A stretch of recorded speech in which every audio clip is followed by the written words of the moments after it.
So your post history is filled with stories about your father and how he treats you guys. Honestly, he sounds like a manipulative narcissist, and I'm surprised you're even still in contact with him. But let's dissect this latest round of nonsense. First of all, your father and stepmother are reaching out to you because they need something. It's always the same thing: money, favors, etc. And yet they expect you to drop everything at the last minute to accommodate their needs. And when you don't, they get angry and manipulate you into doing what they want. This is called emotional manipulation, and it's a tactic often used by narcissists to control those around them. Second of all, they had the audacity to ask if you and your son will be at the party after knowing full well that your father had texted you 2 days prior begging for money. That shows complete disregard for your feelings and for the situation that you were in. They knew you were already stressed out, and instead of being empathetic, they chose to add more stress. Third, you gave your father and stepmom over $2,000 in the past 5 years. That's a lot of money, and it's not okay that your husband has been footing the bill for them. They're both able-bodied adults, and it's their responsibility to take care of themselves. The fact that they haven't and instead have taken advantage of your family's generosity is wrong. Fourth, your son should not be forced into a babysitter role. That's not appropriate, and it's unfair to put that kind of responsibility on a child.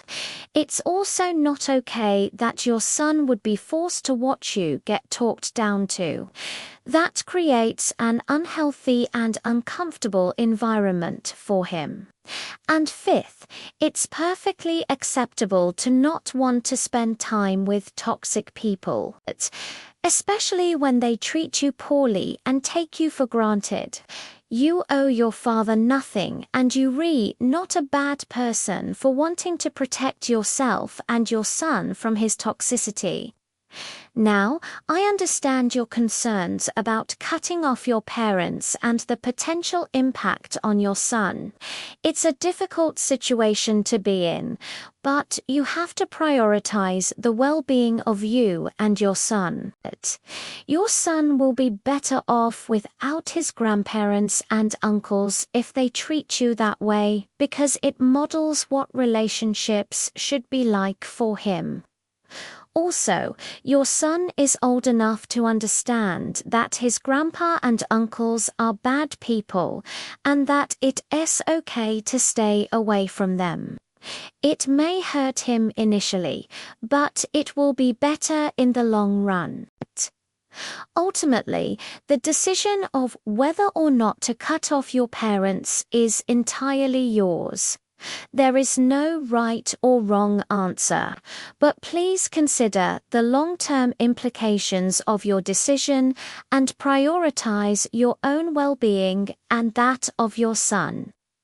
As for the situation with your father's birthday, I think you made the right call by not going. You could uncontrol the situation, and you didn't owe it to yourself or your son to put up with your father's manipulative behavior. Instead, you chose to focus on your own happiness, and that's a good thing. Now, I can't tell you what to do about your parents, but I can tell you that you deserve better than what they're offering. You and your son deserve love, respect, and support, not manipulation, guilt trips, and financial burden. It's time to start prioritizing yourselves and setting healthy boundaries with your father and mum. It won't be easy, but it will be worth it in the end. I hope this helps. Remember that you're not alone and there are people who care about you and want to help. Please reach out to a trusted friend or family member if you need someone to talk to. Thanks for listening and have a great day.